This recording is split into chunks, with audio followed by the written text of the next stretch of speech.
Hello मेरे प्यारे बच्चों, आज मैं लेकर के आया हूं एनसीईआरटी अनफिल्टर्ड के इस प्लेटफॉर्म पर फोटोसिंथेसिस की लाइट रिएक्शन से रिलेटेड दो प्रोसेसेस। एक रहेगी साइक्लिक फोटोफॉस्फोराइलेशन, जो इस पार्ट में हम लोग सीखेंगे, और नेक्स्ट पार्ट में हम लोग सीखने जा रहे हैं नॉन साइक्लिक फोटोफॉस्फोराइलेशन। पिछले वीडियो में हम लोगों ने पढ़ लिया था कि फोटोसिंथेसिस करने के लिए क्या क्या जरूरत है, उससे रिलेटेड जितने साइंटिस्ट थे उनका क्या क्या रोल था, फोटोसिंथेटिक पिगमेंट्स क्या क्या होते हैं, फोटो सिस्टम फर्स्ट और सेकंड को बड़ा इंटरेस्टिंग वे में हम लोगों ने पढ़ा था कि दोनों में डिफरेंस क्या है। उम्मीद है वो आप लोग कभी नहीं भूलेंगे। अब हम लोग सीखने जा रहे हैं कि फोटो सिस्टम फर्स्ट और सेकंड किस तरह से रिएक्शन को प्रोसीड कराते हैं, एक इलेक्ट्रॉन ट्रांसपोर्ट चेन डेवलप करते हैं। तो पहला हम लोग इलेक्ट्रॉन ट्रांसपोर्ट चेन पढ़ेंगे साइक्लिक फॉर्म में। साइकिल का मतलब क्या होता है? जो प्रोसेस जहां से शुरू हो वहीं पे खत्म हो। तो साइक्लिक फोटोफॉस्फोराइलेशन, ध्यान रखना कि फास्फोराइलेशन दो तरह से होता है। एक होता है आपका माइटोकॉन्ड्रिया में। माइटोकॉन्ड्रिया में क्या होता है कि ग्लूकोज को जला करके रिस्पायर करके हम लोग एटीपी बनाते हैं, वो हो गया फास्फोराइलेशन। लेकिन जब लाइट की प्रेजेंस में ही एटीपी बनने लग जाए तो उसको हम लोग बोलते हैं फोटोफॉस्फोराइलेशन। और ये फोटोफॉस्फोराइलेशन अगर साइक्लिक मैनर में चल रहा है तो इसको बोलेंगे साइक्लिक फोटोफॉस्फोराइलेशन। यहाँ पे इलेक्ट्रॉन जहां से निकलता है वहीं पर री इंटर कर जाता है, मतलब नेट जो कंजप्शन है इलेक्ट्रॉन का वो जीरो है, इलेक्ट्रॉन खर्च नहीं हो रहा है।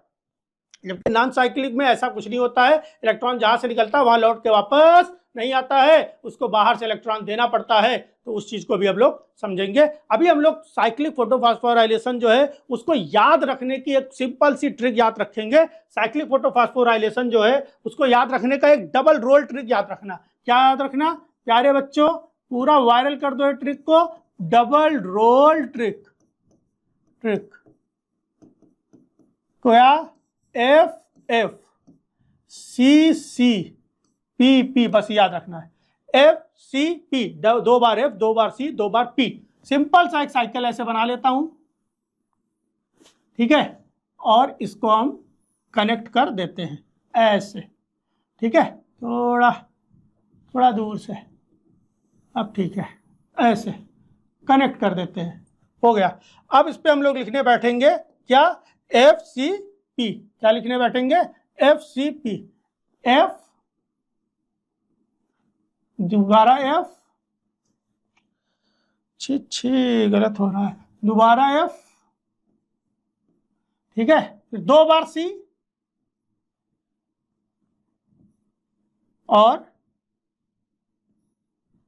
दो बार पी, और एक यहां पे पी,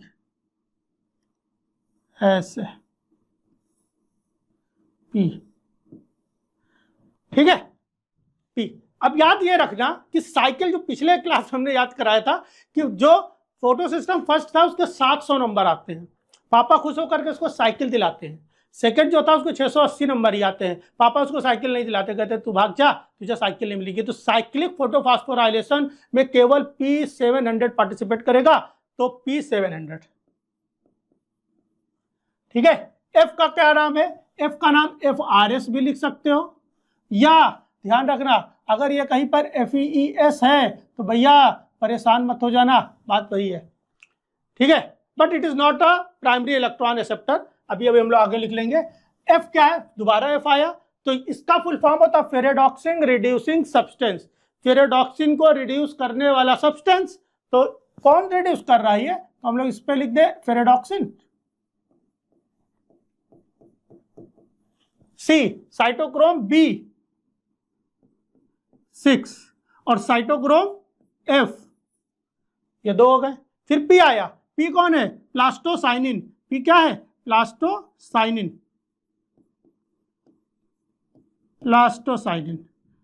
इस तरह से साइक्लिक फोटोफॉस्फोराइलेशन याद हो गया।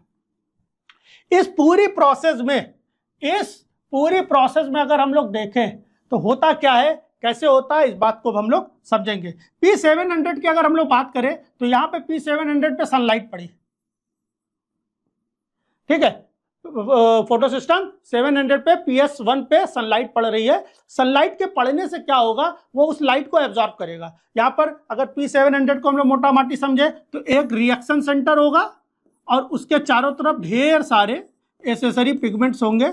जब उस पर सनलाइट पड़ेगी तो वो उस सनलाइट को एब्जॉर्ब करके उसमें जो भी वेवलेंथ हो उसको इस तरह से एडजस्ट करेगा, जो भी वेवलेंथ हो इस तरह, जो भी वेवलेंथ का ध्यान रखना 700 नैनोमीटर से अगर ज्यादा वेवलेंथ होगी तो वो फ्यूटाइल है, व्यर्थ है, निरर्थक है, वहां पे फोटोसिंथेसिस नहीं होगी। उससे कम की जो भी वेवलेंथ होगी 400, 500, 600 जो भी होगी उसको चेंज करके, अब वो कैसे होती है वो प्रीवियस वीडियो में बड़ा अच्छे समझाया, नहीं प्रीवियस से भी प्रीवियस फोटोसिंथेटिक पिगमेंट के बेसिक यहाँ पे सिखाए हैं। मान लिया सनलाइट आकर के यहाँ पर गिर रही है, सनलाइट आकर के यहाँ पे गिर रही है, और तो ये एनर्जी यहाँ से यहाँ मान लिया आई थी 450 नैनोमीटर की लाइट, ठीक है, तो यहाँ से यहाँ, यहाँ से यहाँ, यहाँ से यहाँ, यहाँ से यहाँ, ऐसे ट्रैवल करती रहेगी।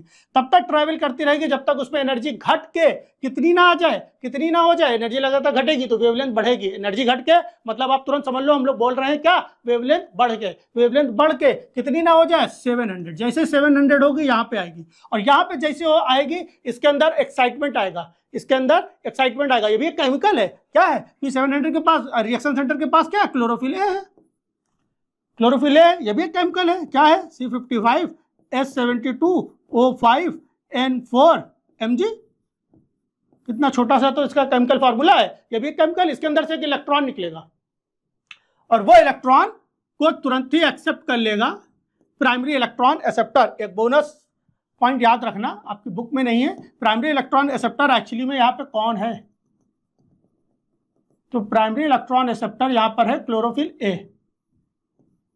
क्लोरोफिल ए जो है, sorry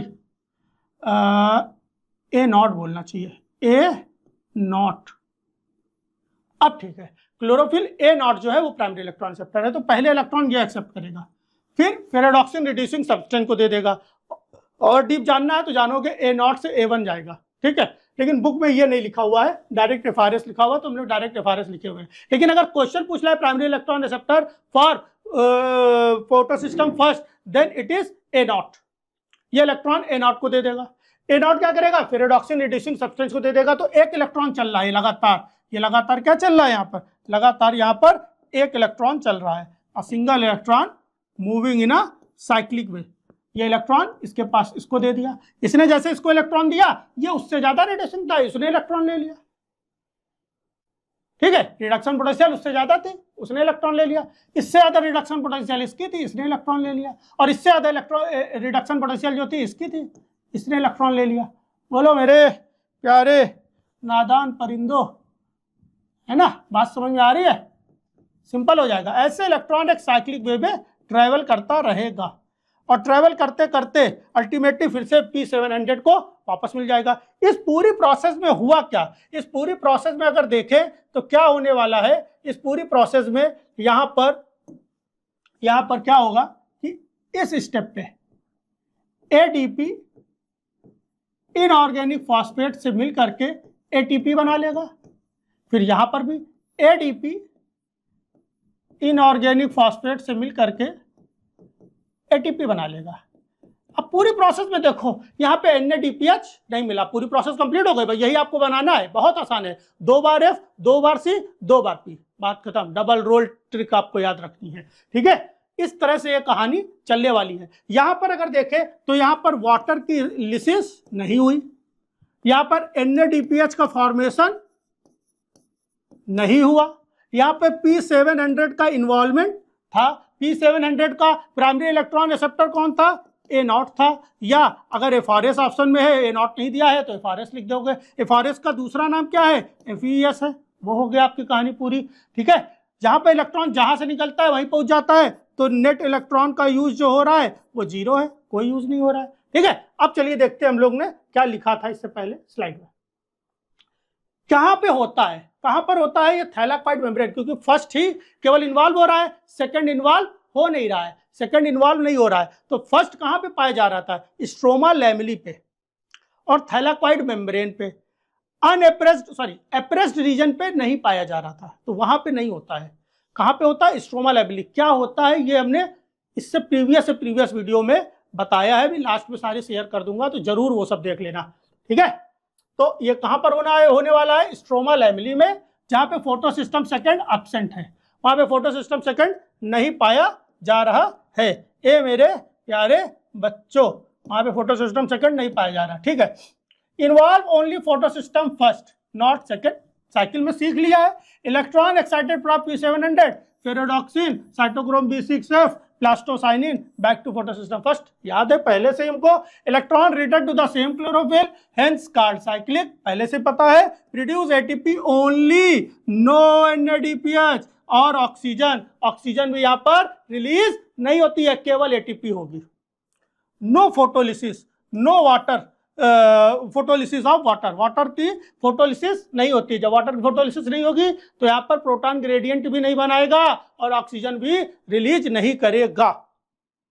favoured when NADPH is unavailable, NADP plus जब नहीं पाया जाता है उस समय यह साइक्लिक फोटोफॉस्फोराइलेशन करेगा, या सेल के अंदर सरप्लस अमाउंट में NADPH पाया जा रहा हो ज्यादा मात्रा में, तो केवल एटीपी चाहिए। अभी समझेंगे, थोड़ा सा फंडामेंटल एक लाइन में समझ लेंगे। When plant require extra ATP. अब क्वेश्चन ये आ रहा है, सर क्या फोटोसिंथेसिस केवल साइक्लिक फोटोफॉस्फोराइलेशन से काम चल जाएगा? तो भैया नहीं। क्यों? क्योंकि फोटोफॉस्फोराइलेशन हो क्यों रहा है? फोटोफॉस्फोराइलेशन इसलिए हो रहा है क्योंकि उससे एटीपी और NADPH बनाया जाए, और जो कार्बन डाइऑक्साइड को फिक्स करने में जरूरी है। एटीपी एनर्जी प्रोवाइड कराएगा और NADPH जो है वो रिड्यूसिंग एजेंट की तरह काम करेगा, प्रोटॉन प्रोवाइड कराएगा। सिंपल बात, ठीक बात है। बात समझ आ रही कि नहीं आ रही है? तो अगर खाली साइक्लिक फोटोफॉस्फोराइलेशन से क्या मिल रहा है? खाली एटीपी तो मिल रही है। तो अगर खाली एटीपी मिलती रहेगी, NADPH नहीं मिलेगा, तब भी फोटोसिंथेसिस की प्रोसेस नहीं होगी। इसलिए प्लांट के अंदर साइक्लिक और नॉन साइक्लिक दोनों तरह के फोटोफॉस्फोराइलेशन जरूरी है। कुछ समय के लिए साइक्लिक हो सकती है, केवल नॉन साइक्लिक रेस्ट कर सकता है, लेकिन इसके बिना या इसके केवल इसी से काम नहीं चलने वाला है।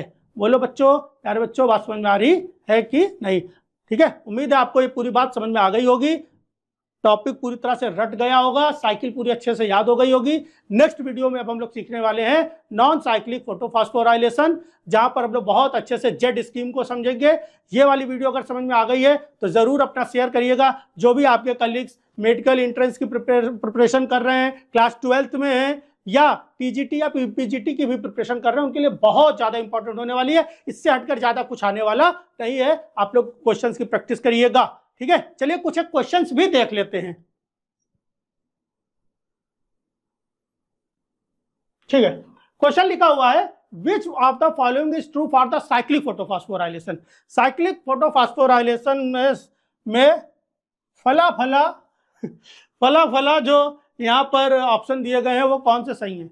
बोथ एटीपी और NADPH प्रोड्यूस, नहीं भाई, अभी देखा केवल एटीपी बनती है, ओनली एटीपी प्रोड्यूस, होल्ड रखते हैं इनको।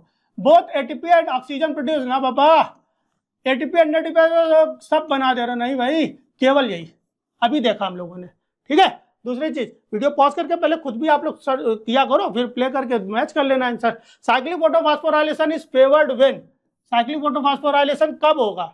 NADP plus is abundant, NADP plus is not available, ATP is in excess, ठीक है, oxygen concentration is low.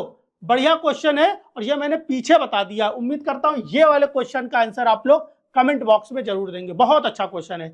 NADP plus abundant या NADP plus is not available, कौन सा सही होने वाला है? ऑक्सीजन कंसंट्रेशन से कोई रोल नहीं था, और ATP एक्सेस जब ज्यादा होगी तो फोटोफॉस्फोराइलेशन क्यों होगा? उसमें नहीं होगा या रुक जाएगा ATP बहुत ज्यादा। तो ये दोनों तो वैसे ही, इन दोनों में दिमाग लगा करके ए मेरे प्यारे बच्चों, ए और बी, ठीक है, बता देना, ठीक है। तीसरा क्वेश्चन आ रहा है, in cyclic photophosphorylation the electrons are transferred in which order. Electron किस ऑर्डर में ट्रांसफर करेंगे? Photosystem second to plastoquinone, cytochrome B6, plastocyanin, और भाई देखो इसमें तो दोनों फोटो सिस्टम इन्वॉल्व हो गए, पहले ही हट गए। इसमें भी दोनों फोटो सिस्टम इन्वॉल्व हैं, पहले ही हट गए। बोलो बच्चों, अब बात आती इन दोनों में। फोटो सिस्टम फर्स्ट है प्लास्टोक्यूनोन, फिर अरे बाबा दोनों फोटो सिस्टम इन्वॉल्व हैं, आंसर यही सही है, ठीक है। कितनी आसानी से क्वेश्चन ये सॉल्व हुआ, बहुत अच्छा क्वेश्चन था। Which of the following statement is not correct about the cyclic photophosphoration? Not correct पूछा है, false पूछ रहा है। It involves only photosystem first, ये केवल photosystem first को इन्वॉल्व करेगा, सही बात है। It is helpful to meet extra ATP demand of the Calvin cycle, बहुत सही बात है, ठीक है। Oxygen is ordered, oxygen is release during the process, गलत बात है, बहुत ज्यादा गलत बात है। It occurs in the thylakoid membrane, बहुत सही बात है, ठीक है। थैलेकॉइड मेम्ब्रेन एक्सप्लेन किया है, ऑक्सीजन रिलीज नहीं होती एक्सप्लेन किया, ये वाली बात नहीं एक्सप्लेन की, बता देता हूं। केल्विन साइकिल में क्या होता है, जब भी एक कार्बन डाइऑक्साइड को फिक्स किया जाता है तो वहां पे 1 2 3 काम चलता है। 1 2 3 क्या काम चलता है, 1 2 3।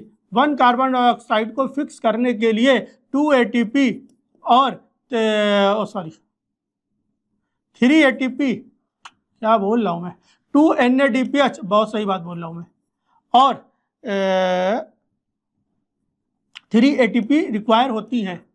ये 2 ATP तो मिल जाती है कहां पर से, नॉन साइक्लिक से। नॉन साइक्लिक फोटोफॉस्फोराइलेशन जब चलता है तो वहां से तो मिल जाती है, लेकिन एक्स्ट्रा ATP भी एक चाहिए, वो कहां से मिलती है, यहां से मिलती है। तो यहाँ पर एक्स्ट्रा जो होती है उसको मीटअप करने का काम कौन करने वाला है, साइक्लिक फोटोफॉस्फोराइलेशन। लास्ट है primary function of cyclic photophosphorylation is, primary function क्या है साइक्लिक फोटोफॉस्फोराइलेशन का, प्रोडक्शन ऑफ NADPH नहीं, प्रोडक्शन ऑफ ATP हो सकता है, बैलेंसिंग ATP NADPH ज्यादा अच्छा हो रहा है, अभी मैंने सिखा दिया। ATP और NADPH के रेशियो को बैलेंस करना, 2:3 में लाना, ठीक है, उसके लिए रिस्पॉन्सिबल है, तो ये ज्यादा अच्छा लग रहा है मुझे, ठीक है। स्प्लिटिंग ऑफ वाटर बिल्कुल नहीं, तो ये भी गलत है, ठीक है, ज्यादा सही ये है, तो यही आंसर सही होने वाला है। उम्मीद है आपको पूरा ये साइक्लिक फोटोफॉस्फोराइलेशन समझ में आ गया होगा। नेक्स्ट वीडियो में हम लोग सीखने जा रहे हैं नॉन साइक्लिक फोटोफॉस्फोराइलेशन, बहुत ही सिंपल वे में। तब तक के लिए बाय बाय, जय हिंद।